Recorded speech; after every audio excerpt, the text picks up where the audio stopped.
Akluno baruto e dagbeton boda chipo dopo e o ina mi de mi agbaton sa lobo isen je nu mesen e mi togboleton e ro gbe kan akluno baruto le e do amina lobo le ko jeun yo mi no akredo nu wa mi ton dada gbele nkan ton kan obe tv konton mi ne mi ka de bon ma dagbe mi me la premier tv konton de so me bi ma ro champion ti ro mi ton le gbe agba mi ton le sa gan koko o mi de le mi ko sin podo gan nu lobo atin jon nu wa mi ton dada gbe kan fenu Kabi. Son tawe sume. Ite ahi ala da ahi bi. Ahi ye ni mai na no me bi ko tunwa. Bonka ndo fenu. Mo le si agbe. Dawo ko dare ko ayo nko ti nlo ma yo nko tu ni. O ye si yo nko tun to wa. Tawe sume mi ka de mi. Akuno pe to gbo mo gbe ton go ye. Mi lo fun. Kan ka ho je bon po je ka wo. Afa mi ton ple lo. Wọ́n á fa mi tán kúlẹ̀ lórí wa mi alẹ́ kẹ́ńtò kó déédéé náà sẹ̀mí kúlẹ̀ lẹ́wọ̀. Dàí ká fi jẹun sùpọ̀ tó gbé ń da sẹ́mẹ́fúrọ̀ ní káwá gbé hàn jí. Sẹ́mẹ́fúrọ̀ ní ìka sì dé yànnú gbà mí. Mo da sẹ́mẹ́fúrọ̀ mi káàbọ̀. Mi kó dáa lè. Mi wá kàntíà. Ìlọ máa ro kàntíà. Àhó. Tó pẹ́. Dáwọn èso òfin bomi á sì sá tán kúlẹ̀ fi ẹ̀mí ẹ̀rọ dẹ̀fán tó rẹ̀ fi mi. Inú kó dé wá. Tí ẹ kú mọ́. Gàjí kò mọ́. Kàbí. Ba mi adogwenu ye me no kwame le do eyin don jiri ohu de bonu hu mo se do a eyin wa jeje no jeji abi ejuro ma ogbero to ye na le jeji bo dokun ye choton bi na jeji era chere ye me ye dada gbele ko ton poto kan ko hu bunu nda gbe sin gan ka khonu no ye gan khonu hu lo hun lo ma ja fla o no bi na jeji do ade me mo asi na le jeji en sin bi bo fi an jeji abi de po na ko ya e wa lo mo ko fo bokono ayanji tawoyo nse fama ne mi kare bo ena che mi ro ganji ne mi kare bo mi no dagbe mi sin mi ro ganji wa sande owo mi wa na pa mi ton fi o enu lobo viri mi kale bo mi adon ele ku no fa ku kere mi na no akin nego en khu mi no aso la teji fi o bokono le so reyon ena de daru pa pere ka mi ganji ero mo mi blo mi do en ajo kanu lobo no wa le nkan ton be on bido no wa me en khota ji o mi na se la teji zande di na ken jode ko en asiza pe de so asiza chingan en ko lobo to no ki lobo kan ton no gbagbon be ne to sin e kin to gudo bi dion mi ayi khaslo mon koton sin chuno mi e kale bo yin mo je me o e de so ajo kan mon koton e no wa me fe o me na ifa gba sa kanji bu ma yen nu yen ton mi blo mi do bo mi be no wa mi ton kan ko ko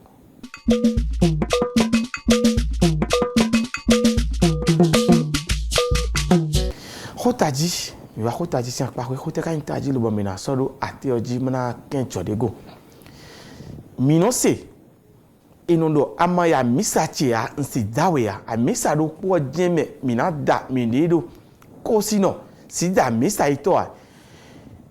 wendo de menu si da wendo de menu ando tagba otu wa lo eni wa lo dagbe we a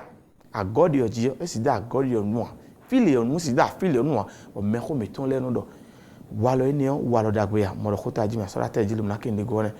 ko no amaya misachi ya nsi dawe ya tu mo na da malenu o no na le ba converti yen de lo fo gbe edo mo tu mo na da malenu e wo kan flan kon ni no da gbo menu wa kele ko no da janu wa file nu wa be no do wa lo ni wa lo da gbe we ya ama ya chenu wa lo ni wa lo da gbe nu yan de go wa mo ami sachi o e ji an iwo tubo mi na da mi le gaji eno do jere kuno se ayo gbo no budo me o aba si ise ayo gbe bona lo fon gbe mi na level bago no di tongudu anu fide hun no fio adara ro fide po eno fun te fun ro yen fun me gaji ho kuro e don fun oh bokono no wa lo ni wa lo da gbe wa mi sa ito je le mi je mi bokono ti yan emi so si ado ena wa di mo mi na da mi sa ito biya era be o tabi ganji eni wa lo gble boy mi no di kan wa lo gble mi je mi do ni ojiya ni nana mo je me o nso yin no wato bona da amisa no won amisa no na jo amisa ton do bona fi nde o ayin ato jan da ya jenu si ni no wato ewe ndura da do ntewe ka rena yimo mina nasi goto me sande na mo jemeto ma cambio o na ino chiro amisa le itoje an yin wechubo dami wa da su dagbe dimira su tu yin amisa ito abo mbu kono asidai oh that was so amo to gbo apapo gero pe gba ya mi kabi nde lo pe gba le ile funi wa yin ma ganne ma ga grigri ne ma ro kwen domaine ne ayi wa mi bo yin wa nu ko fu e ofu ma cambio da se me fu che o mo do ne okola ya jidisi one na ino so ka kenu de lobodo ne do wan yan ekudo tobo mi le mo do fide je wo ganje nu ina do ke na kam ya ta se me voro dagbe ya na blo o wala ene o na yi gbedo claiming we kwa yo o anu mo no isin podo to si sa me do hwe waye ko waye ahosu gbedo nu koko bona filion to ragba wala ene ko nyun yi waye ekpedion wala ne o e ka so yon eso marché de eso wala dagbede a ene do o no hu mi don ayi di mo mo asi ani wo kan do le agbomenu e si da yo fo pede a yero mi mo ekpedi mo yo foro me wi da si tanda e do agbomen de o ka mo o kle kwenu lobo na dat yon e adole kle kwenu da so le wonu ku agbomenu ma ten jan wa no da bo khonu gbedo nyeon yi gbenu eni de ya wa lo gbligble we torí fo menu kan da torí fo menu amisa no bo we pepepe e he na itabo kono do o etero bo kono kade bo kono de kan pon me dino to jidole eyehume amisa no te kan pon me dino eyehume eni wa nu nyanya amisa mo koton dede ya bo kono mo koton dede ya eyehume do amisa aliji bo mo nu mo koton de yo we dabo kono bo kun bo kono lo no hume ya hume di rena dame do kan tu le vol di yo do e no blo le ya ne do ko nu ino so to re la for de to e ko mo mi le peto wi mi le meon ipon nu peto bulu lo bo ni peto wi we kwido ne wa lo ene no do to re me na da to re me nu a amisa ito na wa te to anu ne le bi yo nu gblegble wa lo gblegble nu de lo to kan gba le di ne mi do no vina blo yo ne ka hen ka blo no figbon mi no vina blo de mo yin o agbon de na do le kun ata yo nu do ide no nu ki e hun yo ayonu e meje de ane mi bi kara gbasa lo po bo ayido poji ba ni o mi kan ro ken koko li do kemere o tan koko pinu me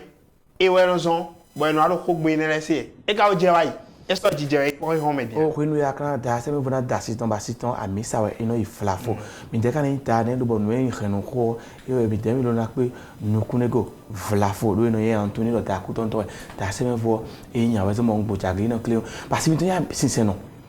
bo mi ta mi de akin ro dandan asichi asosi amisa de a do e mi da mi de tiyan we do mi o sinu kele je akon ado mo flafo na igbe hori ton we clean hwe o ta mi de ton ja kasa to no wuzo yin amomo si tanda o alinu mi de we so me de mo me fide no ta da do mama ta hori kame amon ta ro asache o fra kwa ho ado na na gbon do ton we yo e we ndo menji yen fidion o amisa yon idi bo nkai mo o fono sifi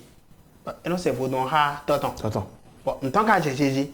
mo me edion kunton yon mejo mere edo mesisi no iba nde bi atiton mi na da mi de si mi na da mi de ganji e ren na sen ton sen de yan na mi sa che ye eyin wan yin ko de me be mo asujo ndo wan yin ge le no che wan touchi bo ko ron gbon do hun bo sen hun he yo yin lo na sen amisa ye asuje da na sen he yo wa che amisa che di ji o gege e ba kale jeje abo no ipon to we na kwedo no ene de kan ya do no ba ya de ko ma siton ni we wan yan ko do fini ka de be ka do mesisi enjin lo de do nu mesi on sen edion edi o wa lo de a eyin mo we ya ba we no toton kan do fla fodo o me apala wa sin si no ma e ya ta ka e ko do bule ji mo bule kun do fla fo lo to na do ite ya ha e ko do bule ato na do a me ho pala wa ko fi o e mi no da mi sa ito a me o lele me mo kan je eni odo ji o ka ko me na ju do ya o kan ko ne me yu na ju do a e we na ju do do o gbe do ni wende to je npori aha nto to ma do ju do ni e odi ju do wonu ipun na se nto ena dido ena ju do amo na ju do a yen o ye ju do a e jo yen do kan na ba li chi devo na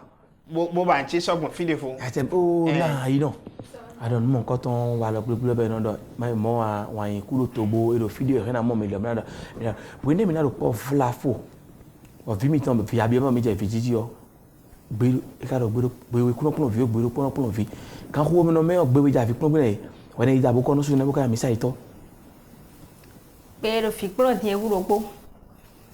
aje to ho me o gbe re fi kuno ye to ya tun e me si dan gan atun pe do fi kuno ti yo e no po we lo ta e o nyonu o e kodo atenu sisende sama ko ya suwe ya asu ton we na do mo we akporo to po no to po gan fu ni amo ai je sunde sin ho sa nduru to ya we sin to ya we nu e ndo sisen le no ye kana do wa mi sisen chi ahwede nu ai nyon mo do plo ahwede e kai ndo je e ma juro we ya bo sisen to ya je ayo ani utuga e da go mi sisen bo bo ma do ho ta bo fijele asia file da mi sa ye ndo file fina bo su so bendo ntimen ye da sisen le nyon yi bo ta mi to sisen le yo ye do nu ye kwe yo sisen le je yo ya yi sisen yo dem na do tata nyon e nyon ro sisen le yo e we je ayo nteka de head na igbo na do gbo sisen ro gbo nteka de ta do gbo ye gbo sisen ro gbo e ndo e ba ro hwen do me o meme bo le je pobo no sisen ro po me o fi mi tan le o esu o e asudo aliye ne onti amo e kan sisen fufu ye de esu o me ro pon fi eyan ni e bo so si me do na nko sino bo ya mi sa ito ne bo ko ra lo je yo fo no de bo e wa pe gbe o me ta pa je no mi ton do mi mo me wa e le sto no din ma o bi ko ke e hu buji bo fun gbe no le no a ton flafo e no inu bo han ale vo an pa kala na kaka ya o coral de tin be ibo gonda no aso meton pe dia aso le o dara ina si wenu e wa coral flafo lo bo diyan vi pe vi kado soso mo e ka ara mi sa gbe mi ra mi sa sin ne ama si mo fi to era san ti body do nefu ana me ya mi sa wa pe gbe fi ogbo na isi bo ka ko igbe alo papa le fi la meton de di abondo master ya mi sa ko bo ni ya ho de ni bleun ama wa nle gbo ali ene ho ni e to ka je doji do mi ra se do ami sa kla bi che yo so mo le nkan ton le aje wa jiman ka bi fun gbe mo nkan ton ko so mo se ka da won susin bọ́lá mísà yẹ dé. e abe bi che ma je ki bọ́lá mísà ji ti won e we le nkan ton le nkan ton ya mísà yẹ nde bo le nkan ton wa ye ma gbọ́ tó filẹ̀ tó ní bo nu ya gbọ́ pon e lo an pon pẹ̀lú mi apon si do mewe le ko sa tin aha ndo ke gulu fenja me je we na ba da bi si ma o che ko mo o we ni o ndagbe we bo fi emedide je na wa ndo fi emedide je si da si do lo bo nu kan yi na ti no point to me e te to akara mo amo na zon ho di rara da se me bolo do ho ilo indépendance yo to mi ton sin ede su yan jije e ma do jere asupa si gbolo ni no jurugo bo ne juru me de we wa ido mo ami e no jire di mi do de yo e fenu mi on so weton so kei ma wa ya do yin gbezangbe din vide maso no asupe so ya vide maso do pon do ta de so ya eni on wezon do etewu ejiwe do nouveau me we to egbe o alo mi o emi no san bo ko kai don jere khosu e kon mi le na no yo e kun na san no to emi ton sin dali o wulu e be on we ni o bo to to e no to ejiwe yo na le ajegudo to e na donu e asuwo so yun we a aso se to nto e akuna pẹ̀lú to de sudo se to nto to epo no to epo ma wo na wa da pe nu we yo aso se gan we ni mi ame e o pasteur de te Canada a te viton yon do ni da hun vi ma wo jele a versi so mo a hun vi de te kanale anache viton do ni jo hun zo do lo bi da pasteur vi hun de su je wa yan so mo a ntewe kono zo no ma wo do sinsin le bodo alopa emedo po na sen gbon yi be na yin kuru ani mo yin muda ko pipa ni bewe tumbo de senle ye chonu mise kosino di kosino to no jire mi fon sansa yin legba mi ton mi do mi afron kété de ton mi na mata o mi kan ta pasteur ka to no jire agun mi le kun diyan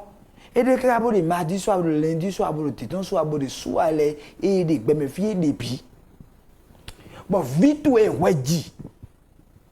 ben vite e nyonu ba jiado ben no alo eni ji ba ran lo ton me be sudo sinsin ni o me kaka bodo asudi dahwe yo ki wa so nu va bodo se tem mi jo so no ren no fe me bodo ko nu mento na gba sinsin do mi jo ne do bodo je tem ni me yin ko si do an igbe ya da se me fo na igbe ya o no te bon ma se ko ton vo ina igbe ya lo when we da so bo ja so si yo bon vla fo ho e mo ami sa wa ti ma so gro o je ki kroji we nous non c'est bon vla fo tu no ton na divio nous non to go ba fi po nu pe bon nous ni o we ti pa na ile gba fun bo ti pe na kaka be ni mo vie ni o vie ni na go si le gba si gbeji ya ami sa we no yi ba mi sa we no bo blu nu ve ni wa gbe me fie buji we bla bo so kanga ni bo bla na kaka lo bibeli we sin do adogoji kaka tun fi wa bo fi mo nkan ton wa we lo gbe fi di bo aja su dagbe yo ina go si ma wo si senji lo na ita bo ko no ya de so so mi de gbe me fi mi wa yo mi wa bo na so akuno pelu to so sudu akuno mi mo we si mi ma wa bo na don aguduro nu me bonu mi kan nu poso yo pro na indopo pro ni ma indopo bonu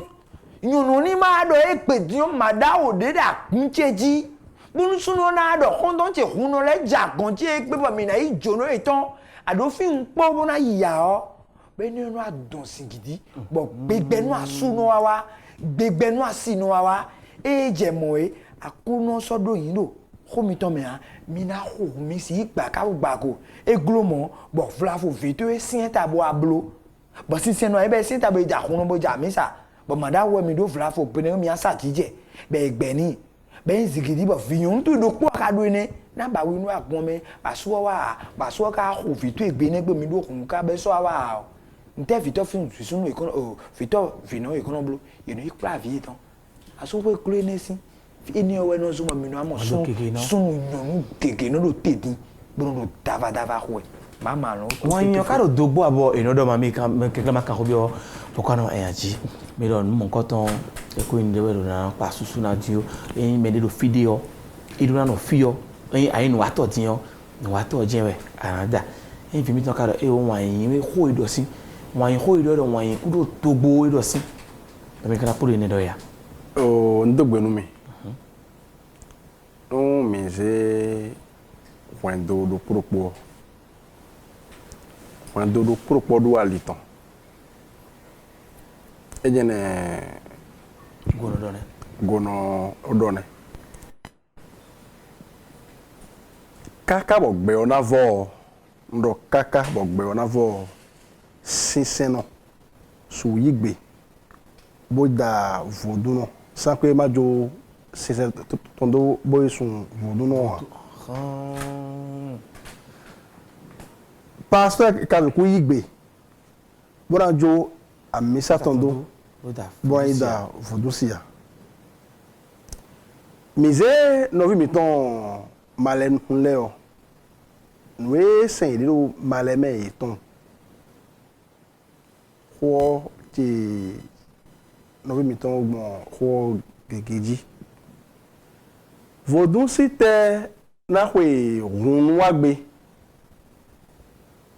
bo mi do oyi vodun din ka fla trono enu ya ba situ ka yin amisa ito bo hun vito ele na junjon ba trop peta fla bo peta trogbe aja be wa asito na kon chasion e o so ko ado bo ko amisa wele no meja vodun se khawegbe eveu me khole o egua eto no nuyo erote boka erote kaka so inu kome to ero aro vodu seyo ada sudo vodu me a misa ito ada sudo a misa me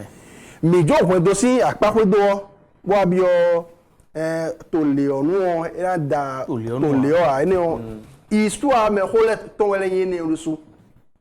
do to de onu e wa yela doha to de odai to eze nene bo docha e karo tomate do povuro khasume epo enro bie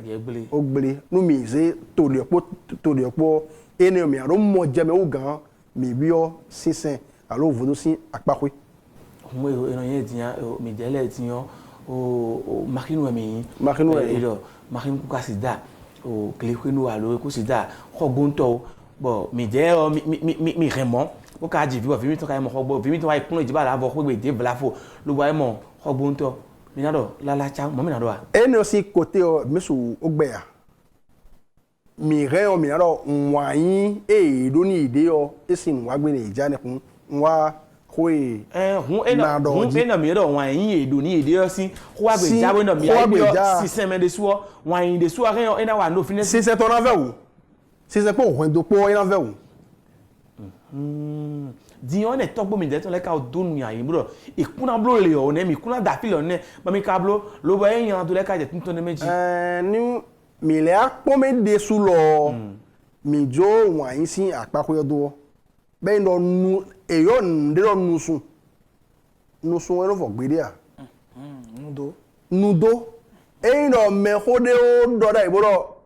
viche le o era da sudo pe legbe gbede a aloka viche vivi de suku da sudo pe ne gbe a ni e ma sebo zun to gbonji a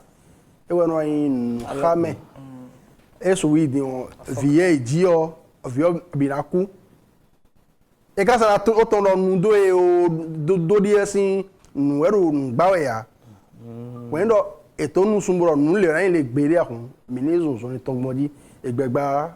kanugba egbagbe ya na you know do aruna te je lobodo te je we bo ma ya sure fwe ya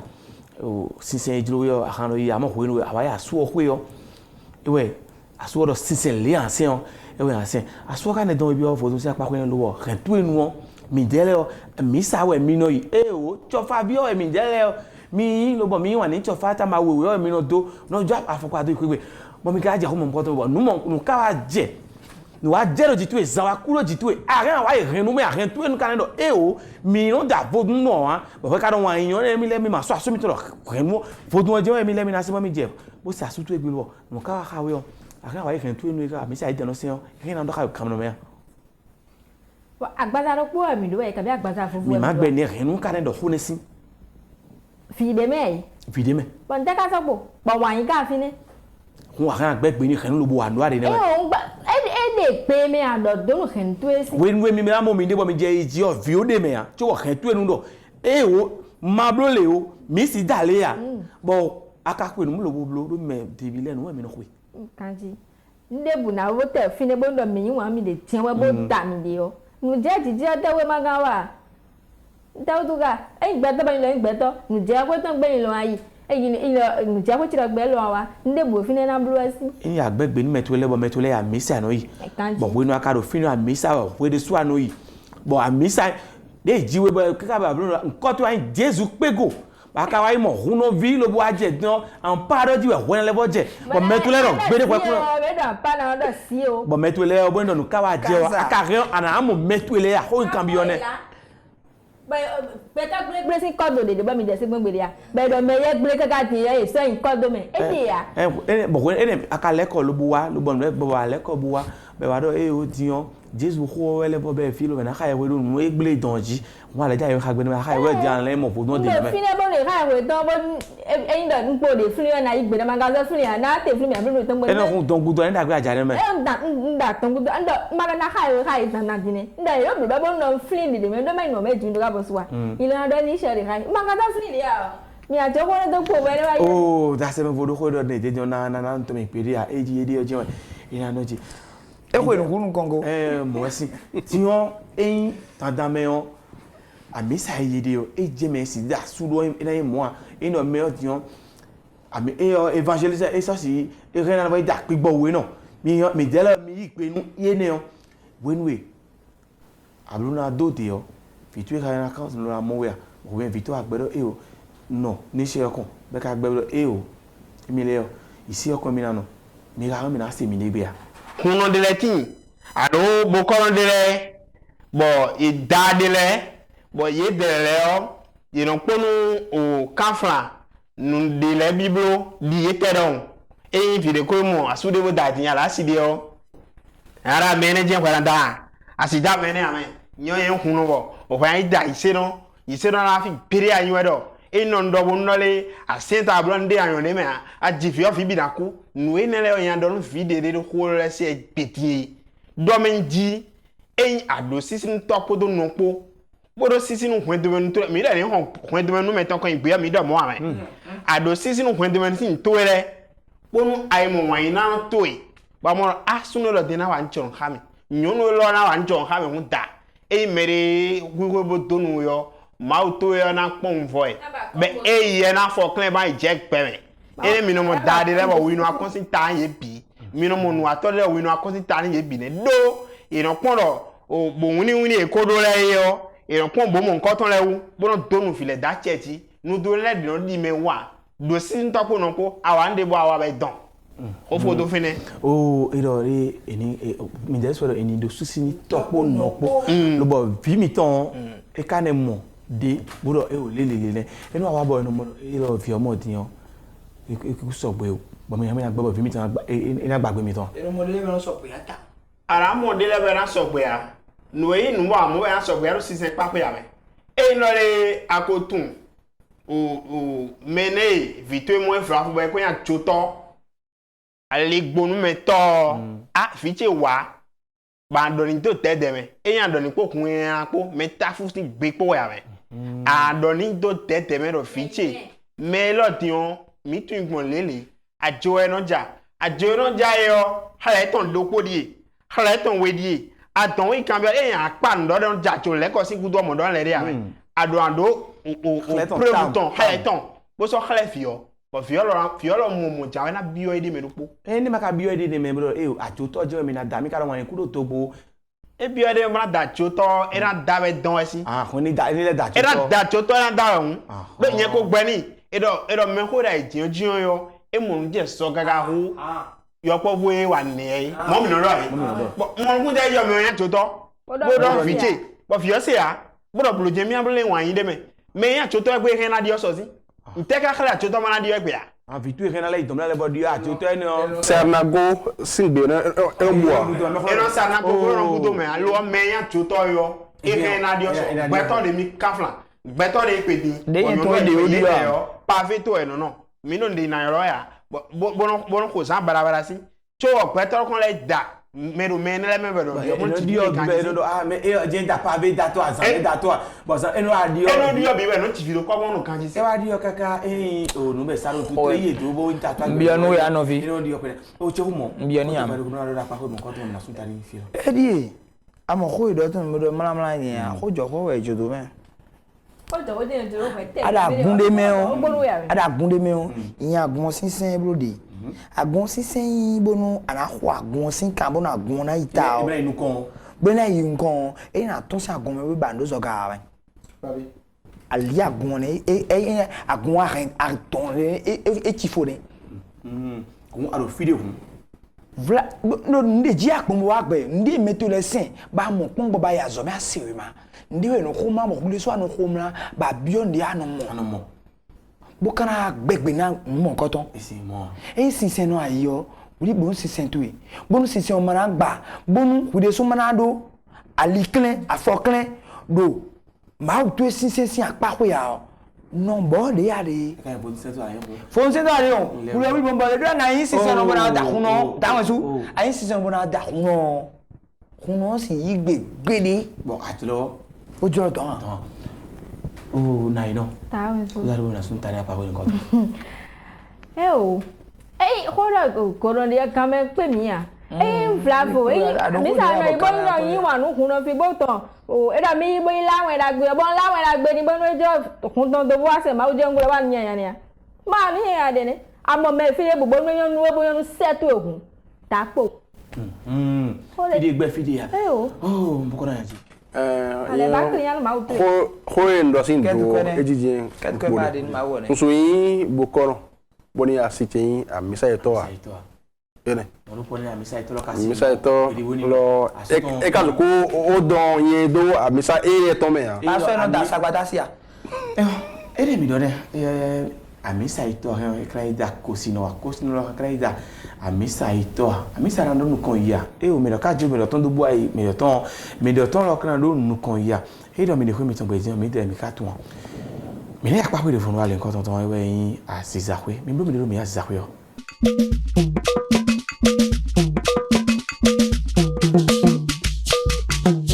moro ho ta jisin apakwe yo mi dele mi go sin fo mo nkan ton gbe yo mi no bi yo asizakwe yo mi no yi khasan lesson juno mi no jihan ya no vle mana han ya no blo de mi de mi no yi juno mo nkan ton le wa nu mi bo de mi ko do mi mo gbon etiyan e bi yo Prince Cascado we mi pala wa nu mi Prince Cascado do nu Oh, mi gare bon ndo ganji me. mi dago nu mi ya Mfo ganji. bi fonsi Me bi fo ganji. bi fon renon bi fonsi Me do pen ma o. Prince Cascado be kan tun do e o e de si wo we wa ho sa di mo wa kan ko ho jinu gbodiyan ne mi kan tun gbode Ise do tole ina hando mu jemeton. Egosi to de me o gbe ton eno do ezon. Mi kan khobio mi on to ikwe. Fantele na tuno yin le suewa. Ina pondo da pa elo kwe o telele ton indo.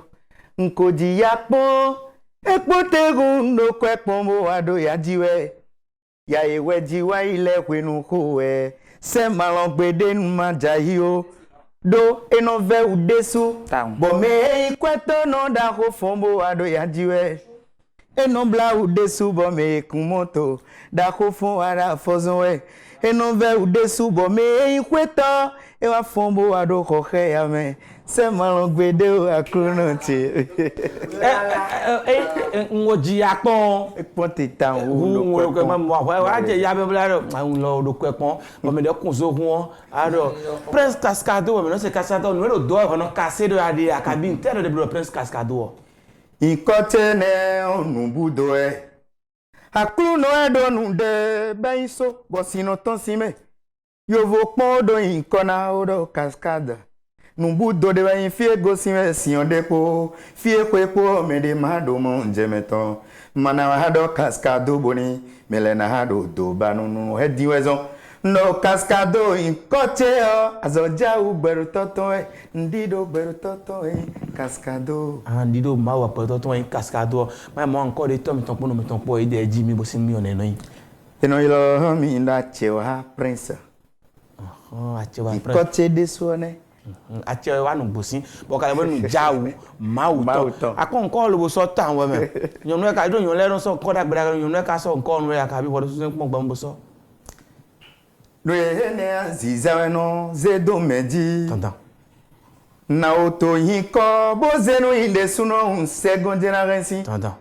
iko do e sambiwe nono meta dadaro mo aziza enowa ulu Cascado fiteno e ka inde me e mi kun do e benesa e kun gban ji be ka wa be ne kun gban ji fiteno mi le ka yin town jote egbe to go sian we no de yin jenu kan tantan ano e si gbe no do no ti o he mo so go sin savalo bon metele wa sakwira la da dans sa fine de sa wanozun vidi join cascado fi mera ko go sione hun e o makin de o aladanu de voilà aron gbawe ti bo to odo bido ko sunji ganji hamon ko ton ajiwo yinde suwo nde kuruna bono na tu me mo e ka de nu kon che pon gun agbori osin ni da sa to me no hun hamon ko ton asi do e vivre la menu mi ya ganji raine de ton beto e po me pa ro po ino tumele ichoa me we kare jido ganji o we no zame wa ganje uta won na zanwe atumo ma o ma ke no be ndeka gbohansino eno tondo rame e no magboyo ma ona zedo titombe na di bena jedo mere tonji pepepe pepe eno do bon un kailo nde ton yin hambon jido me ha ma wo wesedo bomblo ha timeto ino ne na agbomo tuna gwilo de me ne na agbomo tuna gwilo de me ipo di de sankeze sejena de mi me bi kwigba Honto kano gomen le do e gante de sejena de mi me bi kwigba mi me no bado nu teri gbere lelo sejena de mi me bi kwigba honto de ya konu metala ipo di de sankeze me Nina bomo tuna wilo de me sejena de mi me bi kwigba ko mina kambio bena ko jo ma do to ji mo je me pon me mi pon e tin le na mo do ko jo ko de ransino do e tian kha mi ya kabi ma we do na ba khe ka tu ni don nwe ne o gbede kan na je to nu kan do nu iwe lo sien di gbe obi hu e no mo bona doji do gbe to e wa nu khami ba 20 maison bloqué ne a dingbawe ye me jeun jode ye me jeun de aba wi ne nu ko eton jeun de bo le composer ran kun telele wezo seweze sedo bon wa blo be gun gbe oji mun de ti yon konton de o do kemi si won nu bodo la skado yin tu e ji kameno yin we ima si won de yon konton mi ton de o do mo ado mi de rebe do kan teti me wendo so we de town no betole me Kala weze bon udo Willy bono wide doye me Kala weze bon udo me Projet to ele ina domble Manondo khoto enu mebio Ekele daji Khaine cascado bleu bomba we Khoton de 02 beje koton Pepe rena do kemi Amo makpedo ken khopodo meripo oh agbada we ni do me kale do mo ro point ti emi ton ni pepe to mo lo o emi ton oh eno yen ya cascado be ranji ti yon lo pe na mi mo pe te ka be ranji ta no ne okoli we no enje aziza zo adio ale pe viwe no lo mi do chegun mewe unoko bono so gani hata vite Ilo inkotondo aise dan we kano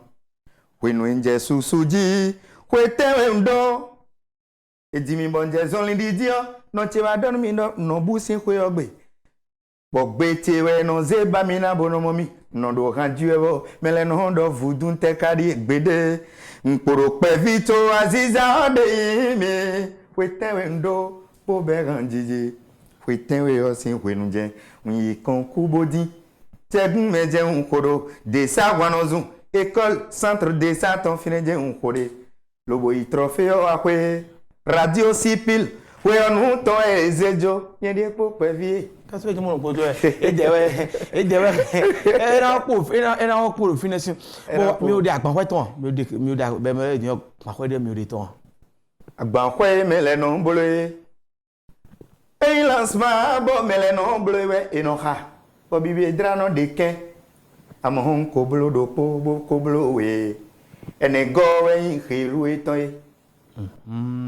supo karo fine rara siche boro bigbidi akabi bon nte karo no comment bo cascado karo na ziwani mi di me rena flan mi di mo me relo wa edion e o yegi we wa dion ne na imo khan jawe hebo koro khoche me hoya abi Len koblo we mi bedo studio jawe na tongbe we bedo studio mo na ton e dian na mi ran na front oponu mi dian na mo do atakan lewo jawe me eme mo aho eje no yi gbalema hello dion tonu kon de mi kabiode ne kana blogbon di mo don wala ndona de tonje we do nu e jawe bodo khonono me o eno aze tonje tonu kon very surprise we amo mi ka khobio na gboze kule Madoa Ye modoto ya regbele Ye modoto ya regbele Adie wese kakamoro teneme Beton mon doton ya rien gbele.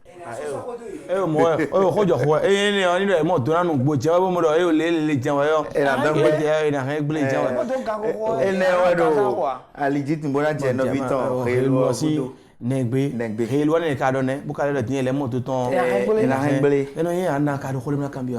cascade la fois. Do ko me. Ngoto ti di khai wa isa de do khelu bo ile le wa di asiza mi de tan le bo pe to si ma je ngo yin mi flawa ka bi ni ko Ndewe wa kwenu bo kwenu ndoko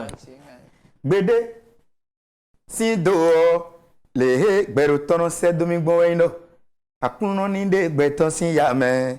mana yin wa monovi gbede lo na le ba ikudo ya me akuno gbero toni blo mago si ya me on si ran konoji bono plon nu gbeto regele nkaro kwe lodo edion eli mblo khande bo ga ti metan yin dendebe golo tobo me bi wa se gbeche me e ma yonu mi ma kayin de pe khone amo hon ga enu ton din relu epodo ye mo hon do ton ye na ha regbele khwe khasino cascade ndo yo de je de negbewe me hanji do me e ado wa edion e sa papa mi ado de demi debe golo ene sin tobo e wa mo e wa do khosusu sin gbete si we e go no fe me di dendebe golo tobo me bi wa se gbeche me e ma yonu mi ma kayin de pe khone dendebe golo tobo me bi wa se gbeche ao e ma yonu mi ma kayin de pe khone me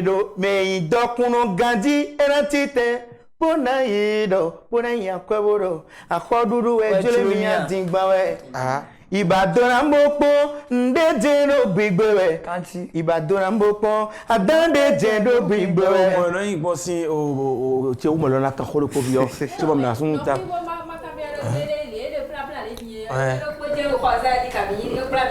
e do kontan ìṣègbè ọdún bọyọnù ọ̀nù tó jẹnu bá. E ti kan do we. Yọ̀nlẹ̀ kan kó bí ó nàgọ́ gbé iná wẹ̀ ya. gbede Àkúrúnú gbẹ bọ̀súnú mìíràn náà èlò kúrún ló kọ̀ mẹ́. Alọ́gọ́ni mi tọ́ dé dùnà wa. Ìgbẹ́nu sẹ́dọ̀ bẹ́ẹ̀ kó dá lọ́gọ́nu mi wẹ̀. Àkàn kó bí ó kan sínú bẹ́ẹ̀ náà yìí tẹ́lẹ̀lẹ́ ọ́. Èrò vò èkánná lẹ́bùrọ̀ gbòòrò tí wọ́n náà bó rẹpọ́nù wẹ̀ pẹ́pẹ́pẹ́ ọ́. Ejelo yo mo no wa vecino ben avero wa la na mi lo libre sin mani gba to mo to nu ya wa ma tu na ede mene wa o ji wa ba di mo to ede me e mo do kuna ma so le e se ro nu kun do nu e flafo ti e hu mo wa to no hu me bi to je si ka ko ro po bi o ka ko goro po jan ka ma no ero ahanu ho me je ahanu mo do cascado prince cascado ei dokuno e na je Ransino ena yi flafo akotembo jiha alo kana wa hodon to se po de te ka pe ni hude fiere sale no besion ero voni azo atenzi me yin akhosu zo ato ganji wa zoboni sunzan fo to le kwa glo sin sami e mai trésor bo yi kweo e kanambio bank ho sade bo yi kweton ayi gasino bo todo gesiwe gegeleo podium jiwe no modude ayan zizabo to no pawe no gboje ini ila wa television kwe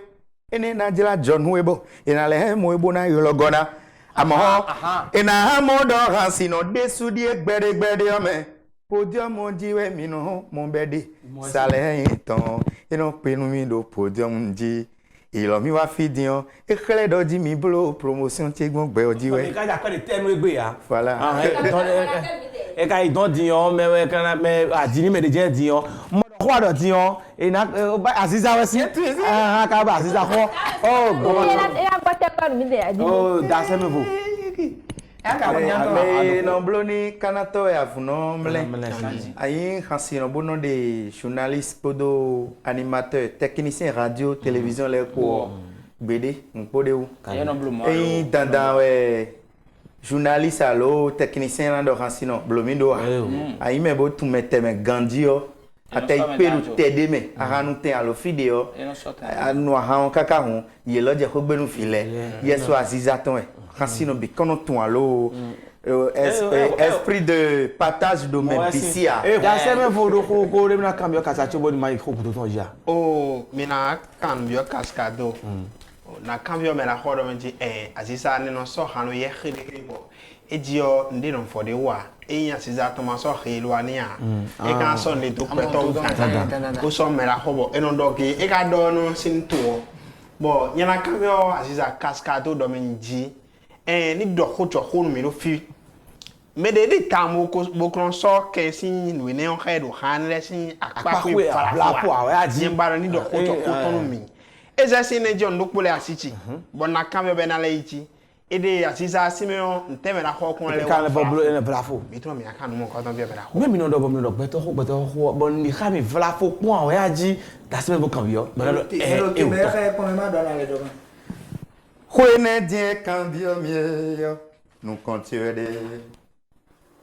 ai beto janu kona igbe okena dojewe chata na tite di odo ke kundomi do ran lo dali adingba we segbo gberu toje karatun me nele do ajoto di ojero tun de o hey no ke to tiawe we yo on fait là on do keme na do kendo beto we ma tun kento kena domino ran lo wo unton ye je karatun ye de e ka ko si rasi apako a sotem kan lo wa ego si rasi apako ene no vive no medi ko tanto é pona zona sudewe ni cascado sudu alhakwe mblo ni kweaton lo kago si fineyo kweaton we mblo pratico na ha wa lycée clubari domi sebo o ita boblo théorie pratique nu kweaton boblo soutenance tombo diplôme le chodalo time e blo kweaton we mpona azo e beto poyo ema ineme dada je beto no modude maja sete ya tena gbagbe ozo ran kanu na mi dudu tawo podo zedi odo de odi business clean won elle fait manager to elle fait no ka mi no adogbe ni ganji lo e no blowa e no blow sin e asizale so de kuna diyan ni de na yo cascado mo di na goji diyan alokan pin to ne kan na mi gbon alors quand il dit ouais et rien mon mihin de les cléonier 97 01 04 45 alors 68 28 18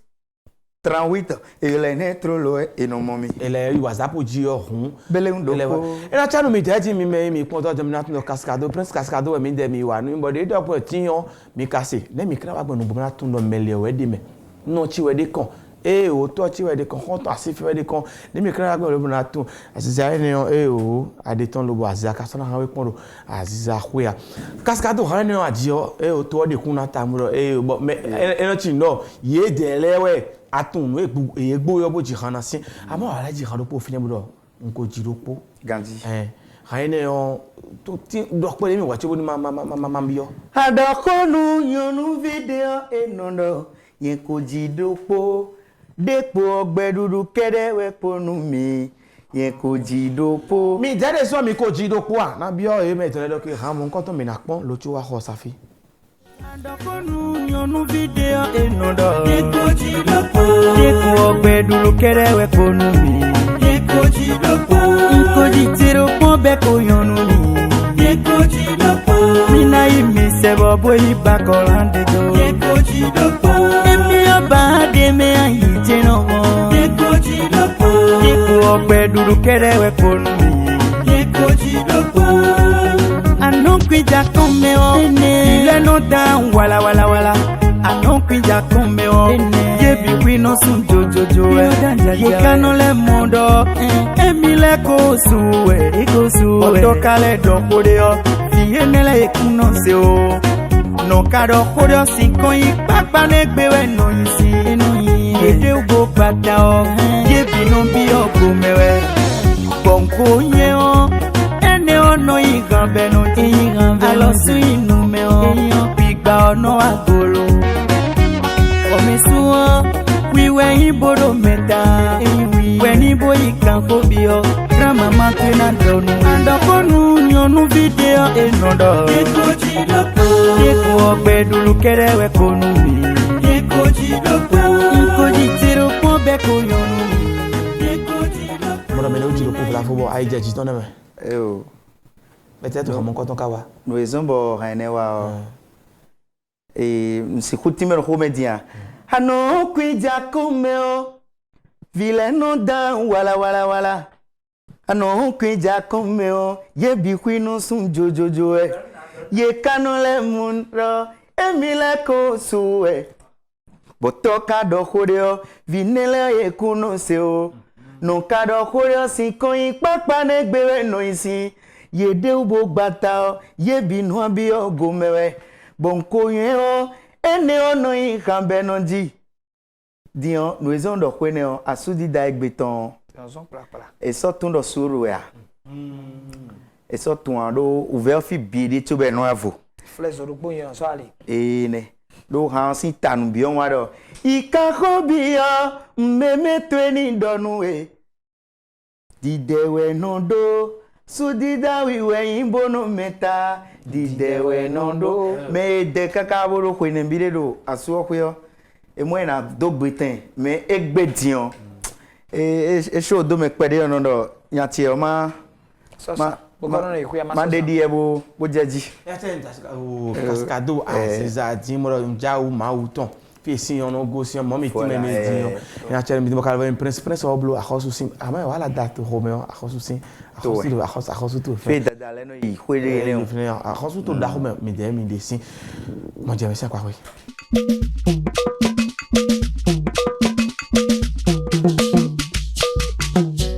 Aziza kwa kwesi zan mi de mi flio modo e mo jeme ejije mi no tonje mo jeme egbeton e o bokono ayanji ekulero apa mi ton mala bodo gbe ni bokono nse fa Oui na che na mi dego o mi no gbe mi ton ko me ko lesi gbe ko do mi lesin mo ko do tozo to sin aso wa nku do ma na che no mi de mi na do gbe ro message lo mi no wa ro apa mi ton tegbe che to la kle egbe yo mi na do kodo a black ko che a black coach mi fa gba sa na khodo a black coach bokono a black coach chere na yo do de sin ko ena no chetula na yo chetula sin ko we do ye wan gad ko ni do lebi chetula club good afrique be jogbe fu meji poli a black coach no mi besin adisi mi ton ko yo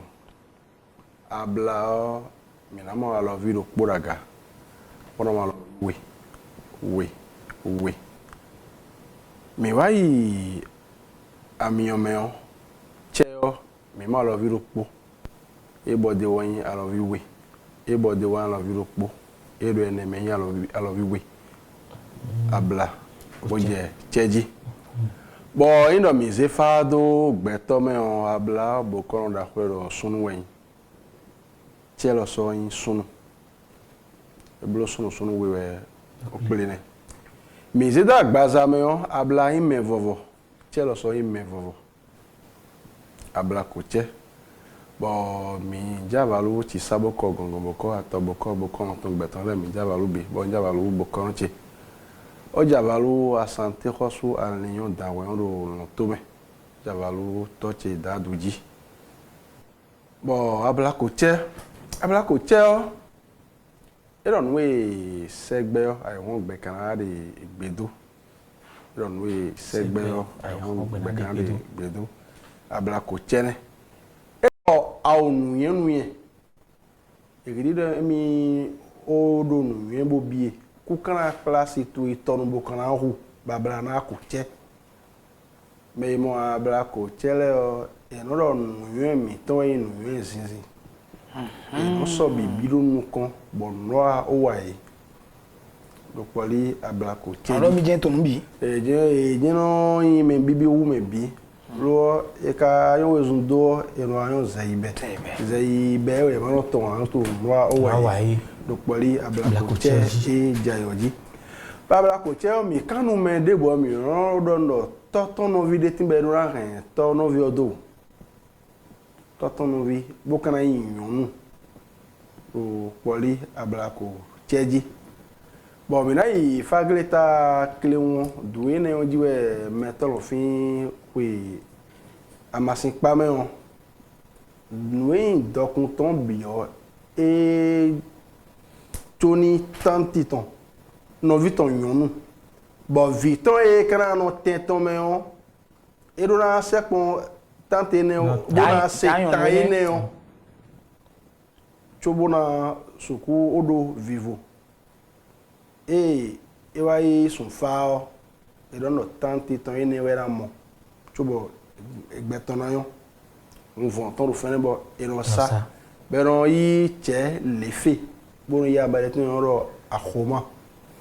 on de ko de adrado do bia epo de le bana chechi poli ablako che oji ablako che no le azon karon de do ipede azon do tagbani ipede do abla oji o ho maison wa njoji che lo so eno yin sapata zomburu fenene e ka o mo fa yan do ene no ibo dagbi no wa to poli ablako cheme ablako che azon me on de soué azon na on de do alo yo aje vidiji o e file o de na ja azon je ji be na je kweza mo di sia mi oji a e ka o ti de do me de wo e no mo kodo safun to poli ablako che oji bo mi aze vodun e do no fa mo koto jile o abla mi na ton do dan weyin vodun e nja indeji o dan vodun de be na ba dan e o me on vodun e ne mo chobo aran do ton abi we nu eji o e mo pe vi ton do vodun e vodun ne wa zoro gbe dan to me be ma ro tintun we ya eni ba dan mo koto to poli abla ko che oji ele kendo vodun sapatau to poli abla ko cheme bo abla ko che le adono agbezan itome gbetono adono kai kafla adon de leno abio aikun afin adon me do sapata ne aikun gbane to poli abla ko cheme mi abio sunyin si dalio menena do abla nvovo so eve memon koto ena du agbade mi me alo azin si so e ro jaga irugbe bo ta so ene o efe me mon koto do poli abla ko cheji e ko de boni se pon bo koro ya jio na na jemeta mi do le me ne kran du abla o gaji do ite no abla e do abla duwe o ho maison na do tagbani lo abla o nu vo we kai ami vo we no da abla ngero abla duwe o e yoni abla ve kwa mi vo ve me let no aze azimi no ablo na se ena abla Tie no la passe mi po on bloque passe mi po azimi po abla ko e o yo mai yo vo je so me de no ami vo ve mi o je aro asimi so mai mo ami asimi mi ko ba kam mane tubo ga so me mo we te ga gbe ko boro abla ibras yimi na duwe yo ko me zo kan le olinduya do abla wi oh je dois clair bla ko che mais mon coton le o qualité mo kasi e wo qualité mo makasi doa eyan o kali sin apa ko mina timenu mi boro mi soro kali horo kote ne o ya do nteutu nu me on sefa abi ezmu tefa e no kan gbasani agbasa ki kan teme no kan biro melo azote waro eteru azode bro wa azote zigona bodagbe otini esuze kani esuze aso de wo me minado abla ko cheji dion mene o kani lewana yin mi so do eni fia bo me karo o azobai o dokufa ka kan fla fo blo abla ko cheji ni yo kan dogofa bo poli abla ko che o je ho me oni de adra faji ni savu faji do ya do o dagbo che do amasin le nza masin ne o rien assisté rien au divio ya foi nu ye ne on ezo nu ko ya de bonu mana o we ya na we mi gbero ite ro nu ye de kun eni ma o wa no wo a vo fa vo si sa e karo o vo nu we aso sa vo cho a ro nu ye de o ati gba mo yin a do ji de do nu ya do wu bojo fa do ndeje fa mo bo o sa gbeton ndeje fa mo bo odolo fa kan ra dingba bo ko so da dingba abla ko che jihare la fois na jiremiya abla ko che fa kana se mi din zo mondo me ni lo rade ma fin din ya mi rem la le ko tale boji mi rem la nu ko ma nu ko oh no ma mon ko je me fine ya yeme do me ka poli abla ko chele o zinzin we alun so le we mi lo de zinzin no kan yi alun zinzin we kabi zinzin mi na do no mi su goro so le ya bede o bi kaka bo no awaye jo mo ala ko ba ka bera la ko che kwa oh je to ka ba bla ko che yo ko fini de mi do ko maison ko gadi bodo ami vovo ko mi vo ve mene ami vo ve mais ami vo ve na de quoi de vera mi bon wa tole pono do njiri mais ami vo rien yo na de zunu mais ami vo ve eso do de zunu e ma de vera mi yo aro de sunu do ko ara ami duwe ene wa yo mi le nu ko maison akanu egbe o vla fo abla ko che ro izume bote ba kanu ro bo kono go egbe ba etono be ro yan ko maison ba yan ko maison egbe be bla santon ba ko le kanu fi be ko le yan ko maison do po ni anya ara jo de to e ko maison e de iko bo kono le ton ko maison de beno yi o da bono yi pen bono yi bumi bono yi kokolo do bono oyin ko maison na beno kwe ko maison ka de beno yi ndeti mi go mi no ro gbapo beno zun kan ji o ero po bono yi pe gare a do ero zun kan na mewe no yi pro de on de ko maison mo wina fa du ton aider o wa binawaji mais do ko me no ero ko maison na do fa ton ji de ton do menele kunondu no yin no bo kan si ko men le o e ben le kono du no bo ya no de doué mais on mon tata lo trupen de mais e rien na yin son mon koto en trupen de mais e ko men nu bi ve na ma ina abla ko che jan we o e mo podo ko e mo ni do edo abla ko che da ne bi edo abla ko che mi do dale e kono je dule me bre se che dule me o le on se ko se mo ba men le bi no yin to kuno le che o le ko e mo mi ti me mi do do ti me mi son ti me do me le ga che to kun a e o me le na wa ndi kaka so si di be a je mi son do fa ho mi do ni medio yika alo medio sen alo medio te buin kweno bodo nbi mele fo rena mo duere o pepe bukana jia an tani mo tuwo mi do eze fa do gbeto meyon ena nu le eze da gbaza meyon ena nu le afonu mele nfa ero foni gbeto do po ni bia ene otu emeoro sunji boro fate yo eropon dueru wa yo bono kon apasa to duo efo le yo edo ho le nu komme yo enanu le eropon ni bokoro emi onukundo boni duo fo be yesu ero fo bi bo we nu me yo bo sin sunji bo gbogbo we bokoro de waje do ni do faro hotel edeji yo ya ero jime le yon blume so so is we go a do no te faz we ya me reon eron se faro weji do ma yon reon dio oh e no te faz we ya a me reon na sendo weji do wa won me le vo sen faton di si fi le vo nimbo to weji e ton le be sendo yo e wa bo to no ko mi a e do no ko mi a e lu wa mi de kon dion reon dio il faz sen me zo be yo isso do rua oh na isso alors le banque bio beaucoup na plafolo la couture diam fa ji jen we do e do ko fini bi e do Anabo ni aso ibona mo aitefa bon ga wazo ale bro aso yon mi ganji nde bon nde vo do mi fa kwe bon do aso ne nya chodo na chododo fa ti gba aso we abi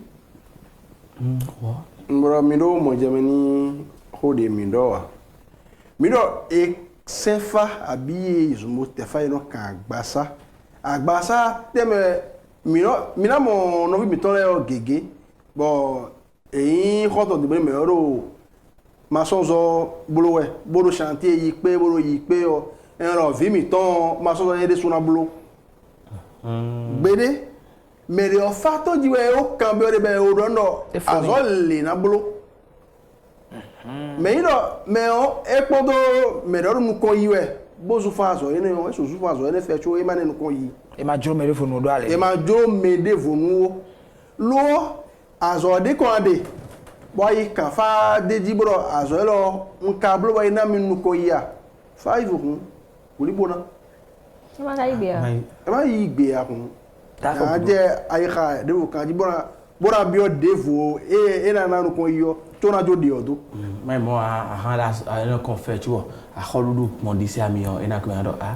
o na wete ton ajo e babo le yo de so e wa fi fato ayo weton oh da se bo mi do hole ka be bo kono bla pro abla ko jejia na kan be bo kono cha oh e kono ino mo me tileti bon we na kan be no me ho mo no eno chief dia hon to bo kono ta lo bo kan lo chetura krebo e di fide no mo jono wane o bo fine ba nyen kaliji jan iche itro do o e do ho bo le yasin mi metion e vero che abla ko che asin mi me fe o e te wa asin mi me e ka fe ho me we so a asin mi me agbade mi me nu ezira doji be ewu le plak me on dudu azon na on dide do aye na on bi be ka ton ya ra se we abi se do mi gbede sun yin bo ero uduwe no mi me no mi wa se che o meji ro ku plak so plak kan na azon no achapeto bro nde me ko me ni aru cha asokunu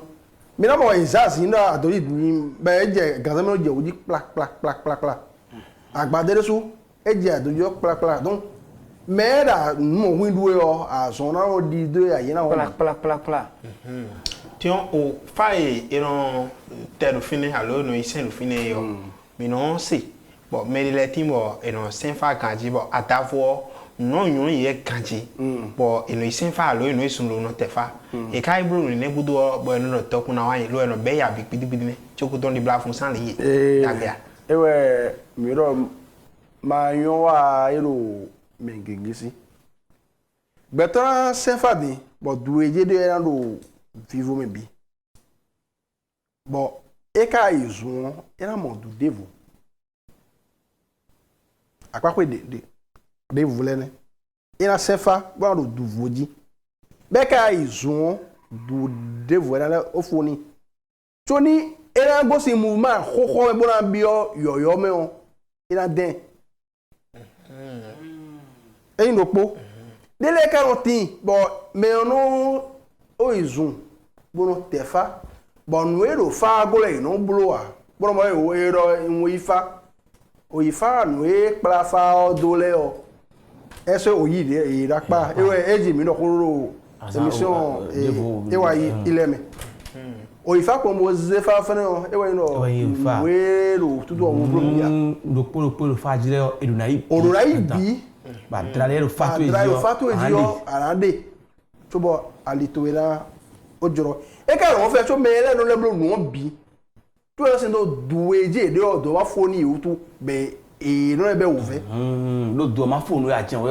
ve mo nkan ton mo ro ye me ro pe ti mo ro mi pon tin le bo ye de le o abla ko che we eyin kin kan to di on e mi o se pon bo ko no aya ji jen we po be na do mi alo kan to we na le bona o bo ko na ya ji sin alo kama ka over one wo do no na jagbo lo kala bi sin kame bon kana yo boko na ya ji dan wayon et na même plus de 229 95 74 58 53 naso ironume dogbenu modo fi de bu jemi de e o ivo gbeji we fi de bu mi de bo mi yo aluka mon ko ton jijen we bo ko la yan ji e aluka ton lenu no chichi gbegbe ya nu bo je we no e na so ironumi bo eyin nu e ba mi de je we mi na mon ko do sa fun tero apa mon ko ton hwe abla ko je e ji jemi na no modo e wa e kan bo me ku wa ka kan bo me ja so lo fa de ka o kan boni me kusin do wa ka kan bo me ja so adara wa infa mo ko no kan ifu ya modo san jewe mi ro frifri nu wale nkan ton ti na dogbe nu shide ki sesu podo ma veri ke po data fun eje yin lo bon nkan ton Jean Baptiste eyan da mo nkan ton na dogbe nu Lionel Akiyado e o nkan ton na je ngbe na je kan gbo ye me no sa fin dogbe e no yan le na igol mi e podo Landros khpo na dogbe nu ye de lo tin lo mi na ho alo nu kuma mi de ton le na yan pon bo mi lo to mi na do a de ton eyan de ko na de suo eyan pon lo no holo no kenya e de no khoka mon ko ton ton e de ma so de o amo ti do e jiro nu a o da po